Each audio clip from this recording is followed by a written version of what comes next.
Começa agora Descobrindo a Revista Espírita. Os fatos, os fenômenos, as análises que auxiliaram Allan Kardec a consolidar os alicerces do Espiritismo. Descobrindo a Revista Espírita. Pesquisa e apresentação, Luiz Armando de Freitas Ferreira. Existem duas coisas no Espiritismo: a parte experimental das manifestações e a doutrina filosófica, a primeira se utilizando do médium que fez pelo mundo invisível o mesmo que o microscópio pelo mundo dos infinitamente pequenos, e a segunda consequente das revelações sobre o primeiro. Podemos concluir dos escritos de Allan Kardec em textos por ele elaborados. No tempo em que lhe foi possível, o iniciador das pesquisas sobre essa realidade extraordinária que precede e sucede a nossa, procurou avançar em todas as frentes. Uma das com que pretendia confirmar a existência do espírito a comandar o corpo físico foi a comunicação entre os chamados vivos, através da mediunidade, cujas descrições e relatos muito interessantes podem ser obtidos na publicação periódica mantida entre os anos 1858 e 1869, demonstrando, por exemplo, a lucidez do portador de deficiências mentais, bloqueado em sua possibilidade de expressão por restrições meramente fisiológicas. Algumas analisadas a partir de correspondência por ele recebida de outros pesquisadores, também empenhados no aprofundamento dos temas espirituais. Na Revista Espírita, edição de janeiro de 1865, encontramos um caso.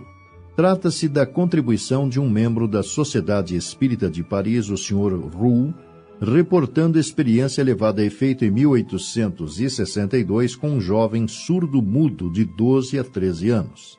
Segundo ele, desejoso de fazer uma observação, perguntou aos guias protetores se seria possível evocá-lo e, tendo resposta afirmativa, fez o rapaz vir ao seu quarto e instalou-o numa poltrona com um prato de uvas que ele se pôs a devorar. Por sua vez, postou-se diante de uma mesa, orou e, como de hábito, fez a evocação. Ao cabo de alguns instantes, sua mão estremeceu, escrevendo: "Eis-me aqui." Olhou o menino. Estava imóvel, os olhos fechados, calmo, adormecido, com o prato sobre os joelhos. Tinha cessado de comer. Perguntando-lhe onde estava, ouviu que em vosso quarto, em sua poltrona. Indagado sobre a razão de ser surdo-mudo de nascença, respondeu ser uma expiação de crimes passados, na condição de parricida. Questionado sobre se sua mãe, a quem amava tão ternamente, não teria sido ou mesmo seu pai, na condição de que falava o objeto do crime cometido, silenciou. A mão ficou imóvel, vendo-o ao olhar para o menino que acabava de despertar, voltando a comer as uvas com apetite. Pedindo aos guias espirituais que explicassem o que acabava de acontecer, explicaram. Ele deu os ensinamentos que desejavas e Deus não permitiu que te desse outros. Comentando o material recebido, Allan Kardec pondera: faremos outra observação a respeito. A prova da identidade resulta do sono provocado pela evocação e da cessação da escrita no momento de despertar. Quanto ao silêncio guardado na última pergunta, prova a utilidade do véu lançado sobre o passado. Suponhamos que a mãe atual desse menino tenha sido sua vítima em outra existência, que este tenha querido reparar seus erros pela afeição que lhe testemunha. A mãe não seria dolorosamente afetada se soubesse que seu filho foi seu assassino? Sua afeição por ele não ficaria alterada? Foi-lhe permitido revelar a causa da enfermidade como assunto de instrução a fim de nos dar uma prova a mais que as aflições daqui têm uma causa anterior, quando não esteja na vida presente e que assim tudo é segundo a justiça? Mas o resto era inútil. e teria podido chegar aos ouvidos da mãe. Por isto os espíritos o despertaram, talvez no momento em que ia responder. Deve concluir-se que todos os surdo-mudos tenham sido parecidas? Seria uma consequência absurda, porque a justiça de Deus não está circunscrita em limites absolutos como a justiça humana. Outros exemplos provam que esta enfermidade, por vezes, resulta do mau uso que o indivíduo tenha feito da faculdade da palavra. Mas, perguntarão, a mesma expiação para duas faltas tão diferentes na sua gravidade é de justiça? Os que assim raciocinam ignoram que a mesma falta oferece infinitos graus de culpabilidade e que Deus mede a responsabilidade pelas circunstâncias.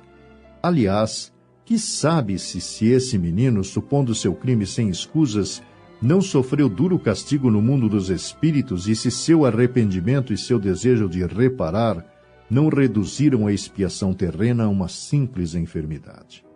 Admitindo a título de hipótese, pois o ignoramos, que sua mãe atual tenha sido sua vítima, se não mantivesse com ela a resolução de reparar sua falta pela ternura, é certo que um castigo mais terrível o expiraria, quer no mundo dos espíritos, quer numa nova existência. A justiça de Deus jamais falha e, por ser às vezes tardia, nada perde por esperar. Mas Deus, em sua infinita bondade, jamais condena de maneira irremissível e sempre deixa aberta a porta do arrependimento. Se o culpado demora a aproveitá-lo, sofrerá por mais tempo. Assim, dele depende abreviar seus sofrimentos. A duração do castigo é proporcional à duração do endurecimento. É assim que a justiça de Deus se concilia com sua bondade e seu amor às criaturas.